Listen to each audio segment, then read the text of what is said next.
driving force in professional wrestling. Welcome back to this, the second episode of the driving force in professional wrestling. So we're talking about the week of the 2nd of February through to the 8th of February, Saturday through to this Friday, and we will kick this show off with the GOLDEN Powah Rankings of this past week. Coming in hot at 5, we have Rock and Swole, Eric Bugan Hagen. Bugan Hagen has done the rounds in the metal mags these past few days after debuting on NXT. He is a absolute fantastic throwback from a bygone era, an era that I grew up watching wrestling in, the late 80s, early 90s, a period in time when I fell in love with all that is professional wrestling and sports entertainment. Bugan Hagen looks great, has one hell of an entrance that's going to get over massive with the universe, and he looks like a pretty sharp wrestler too, actually. One thing I'd say is maybe one too many screams during the course of the match. You might cut one or two of those out, but his gimmick is amazing. I think that's going to be a real winner. Be interesting to see him end up somewhere down the line one-on-one with Elias. He had a pretty good match with Drew Gulak, who has stepped over to NXT. I like that crossover. Gulak's a pretty fantastic wrestler, and he in fact defeated Eric Bugan Hagen on his debut, which is quite fair enough.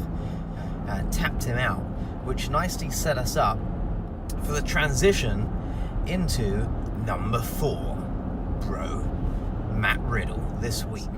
After Gulak defeated the aforementioned number 5, Eric Bugan Hagen, he challenged anyone in the back to come out and take him on. So another submission specialist, Matt Riddle, appeared. Damn, this match was hard hitting. Gotta check this one out. Fantastic. 5-star match. There's been a few of them over this past week. Anyway, it told a good story. A great deal of respect shown between the two competitors at the end of the bout. Matt Riddle got the better of Drew Gulak, which is quite a statement, really. Also kept Gulak looking pretty strong. I mean, to me, over the course of this past week, Gulak has really gone up in my estimation. You know, I can take him a little bit more seriously than I have done actually in the past, and would quite like to see him rise up through the ranks again on 205 Live and maybe move into a title position. You know, maybe he takes on Murphy and narrowly is defeated, or maybe we give Gulak the title for a little while. We'll see. But I think he's growing and growing and growing.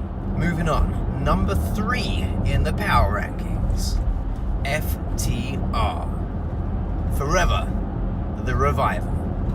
Now, they had a great showing on Raw this past week, becoming the WWE Raw Tag Team number 1 contenders.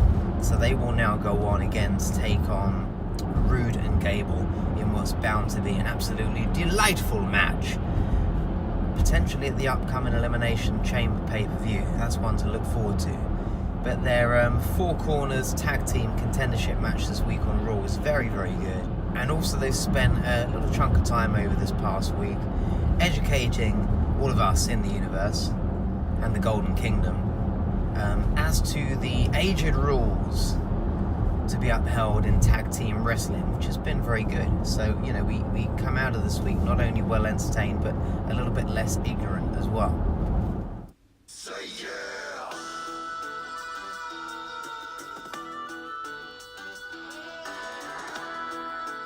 Now, flying in at number 2 in the Golden Powah Rankings is none other than that big strong boy, Tyler Bate. Now, a proud addition to the rankings, fellow Brit, Tyler Bate has really risen to the top of the NXT UK product, but also the NXT product. He's been a tag team champion. He was the first NXT UK champion. What a performance in the Worlds Collide tournament, a tournament that I hope will surely become an annual event. That took place over the Royal Rumble weekend and then was shown on the network just this past weekend. The whole thing was fantastic. Probably the most enjoyable, in my opinion, tournament thus far in recent history. That including the Cruiserweight Classic, the Mae Young Classics. I think the Worlds Collide so far really was top notch.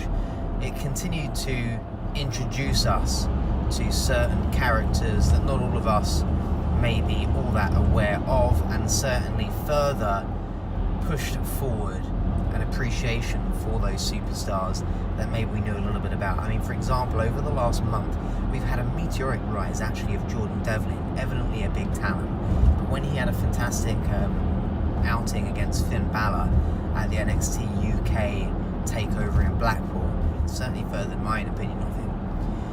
And then he went on to perform brilliantly during the Worlds Collide tournament and was great not just in his technical ability but storytelling as well. He's a real talent. But Tyler Bate, it was really in many ways his tournament. The match that Tyler Bate had in particular against Adam Cole and also against the Velveteen Dream, in fact, were the two best matches of this past week. Two of the best matches of the past month, and that includes the NXT TakeOver Phoenix, where, blimey, we had some remarkable outings then, and certainly there was some real good showings at the Royal Rumble. But I'd say the Tyler Bate duo matches may just have superseded a lot of those. So, again, it comes down to personal taste to an extent, but I think it'd be hard to disagree. So Tyler Bate, in you go at number 2.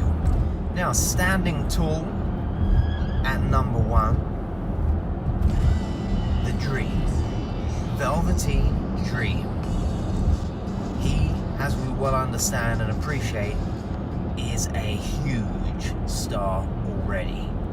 Cannot wait for him to show up on Raw or SmackDown, whilst in the same breath really turns my attention to the NXT product.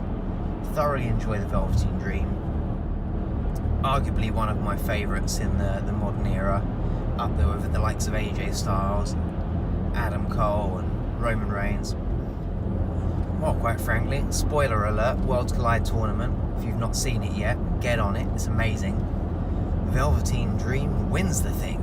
He goes on consequently to lodge a challenge to Johnny Gargano, Johnny Rumble, for a contest for the NXT North American Championship coming up sometime soon. Velveteen Dream takes number 1. He was also formidable and highly entertaining in the 3-man tag team match, also this past weekend at Halftime Heat, another one that you simply must go and check out. A match that saw Adam Cole pull off the now infamous Panama Sunrise. What a move. We've seen some great variations on the Canadian Destroyer just lately. A move perhaps made most famous by P.T. Williams, certainly during his tenure in TNA Impact Wrestling. But Rey Mysterio has certainly introduced this to the wider audience in recent weeks in his phenomenal bouts against Andrade on SmackDown Live. But yeah, this variety from Adam Cole, the Panama Sunrise, jumping off the top rope, plant the heels, straight over the opponent's back, wham, somersault pile driver, fantastic. Well, that was a great match, and as I mentioned, Velveteen Dream yet again shone during, and notably capped the match off with another victory. Big push this week for Velveteen Dream. Now, I wouldn't necessarily like to see Johnny Rumble losing his title just yet. However, the Velveteen Dream is surely due a bit of gold. Although, in all quite honesty, if I were to book the thing, I'd keep Velveteen strong. I'd let him get out there and show us yet again what he can do. But I'd save putting a strap on him until he lands on the main roster. And I'd either drop a United States title, an Intercontinental title. I wouldn't even mind dropping the WWE Championship on the guy at some point in the not too distant future. Okay, so there we go, and that concludes our power rankings for this week on the driving force in this week's Ollywood Walk of Shame. Going in this week, we have the fabled dirt sheet writer, Dirt Sheet Dave Meltzer. Now, over this past week is his reporting that AJ Styles was suffering with a hernia completely inaccurate. And quite a bold statement to make. AJ Styles has since come out and suggested that it's complete nonsense. He doesn't have a hernia. And quite frankly, we see him come out, perform a reasonable amount of physicality just a day or two after that report from Dave. He came out and performed a reasonable bit of physicality on SmackDown Live. The guy's not got a hernia, that's for sure. All nonsense. But anyway, for that one reason alone, and it's a bit of a culmination of a long and storied history of quite often reporting possibly what a unreliable source has told him, or possibly just taking little fragments of reality and conniving them for the sake of a story. Well, that to me was quite a big one this week. So Dirt Sheet Dave, in you go. Now this week we also had another rally from AEW, so that needs to get a special mention. Kenny Omega has signed full-time with AEW, not exclusively. Quite interestingly, AEW, and it's sensible because quite frankly they are yet to be able to provide a regular platform to talent to show and hone their craft and get over with the audience, but they're offering out a lot of somewhat flexible contracts to some fantastic performers that enable them to continue working elsewhere beside AEW. And we'd like to imagine that if AEW, and good luck to them, we all want this to work, does really take off, then we might be seeing some more exclusive contracts further down the line. But that's a massive addition to the roster of AEW, Kenny Omega, the cleaner. So that's going to be a big one. Double or Nothing in May, Las Vegas. We get Jericho versus Omega. Revenge.